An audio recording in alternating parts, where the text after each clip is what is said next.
Jakarta tuh semua varian ada, dari Alpha, Delta, dan lainnya ada. Dan tidak heran sekarang kewalahan Jakarta. Dan ketika itulah saya berpikir, ini kok nggak ada yang peduli sih, nggak ada yang ngerti gitu kan. Pura-pura mengerti. Ini sih bukan herd immunity, ini herd stupidity. Karena kebodohan kita. Jadi maunya herd immunity, yang didapat herd stupidity. Ya, jadilah waktu itu di Twitter saya sebenarnya gambar orang lagi mudik, herd stupidity, ya kan? Itu posting kedua. Posting pertamanya tidak begitu mendapat perhatian. Posting kedua ketika ada lonjakan baru mendapat perhatian. Saya juga kaget.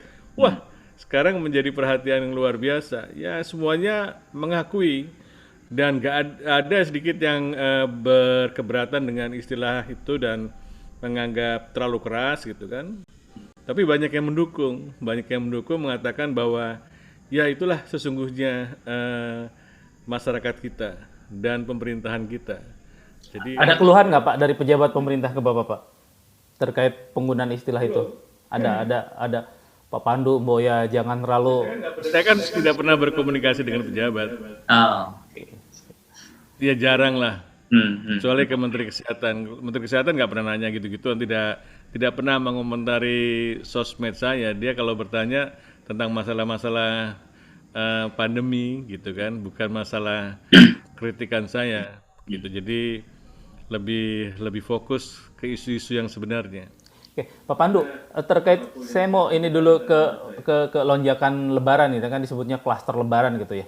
Ada beda klaster Lebaran 2020 dengan 2021 sekarang ini, Pak. Tingkat lonjakannya, kalau tadi dibilang Bapak tingkat kepatuhan masyarakatnya ternyata 2020 masih relatif patuh masyarakat, sekarang lebih karena mungkin sudah setahun ya, udah lelah juga, udah capek, udah bosen, jadi berontak gitu sekalian.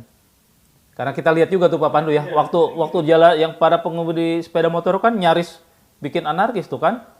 Mereka ratusan meter antrian, akhirnya polisi ngalah, udah deh dibuka deh gitu kan.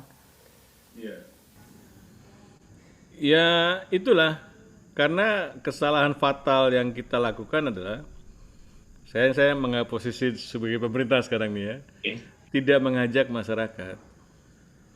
Masyarakat tidak sebagai subjek. Masyarakat itu dilarang, disalahkan, ya kan? Kasus sekarang ini yang paling disalahkan adalah masyarakat. Padahal bukan hanya masyarakat, kebijakan-kebijakan yang dibuat oleh pemerintah juga tidak konsisten, ya kan? Apakah karena nggak ngerti? Nggak mungkin nggak ngerti. Apakah karena ada faktor lain? Mungkin. Faktor apa itu? Pemulihan ekonomi. Jadi yang mereka khawatirkan adalah supaya ekonominya tidak melamban. Padahal udah otomatis melamban gitu loh. Kenapa bisa gitu? Ya karena yang memimpin Komisi Penanggulangan COVID dan Pemulihan Ekonomi Nasional itu orang ekonomi, Menko Ekuim, yang difikirkan sebenarnya ekonomi. Setiap kebijakannya itu selalu ada reserve terhadap ekonomi. Jadi tidak benar bahwa kita serius menangani pandemi. Kita serius memulihkan ekonomi gitu.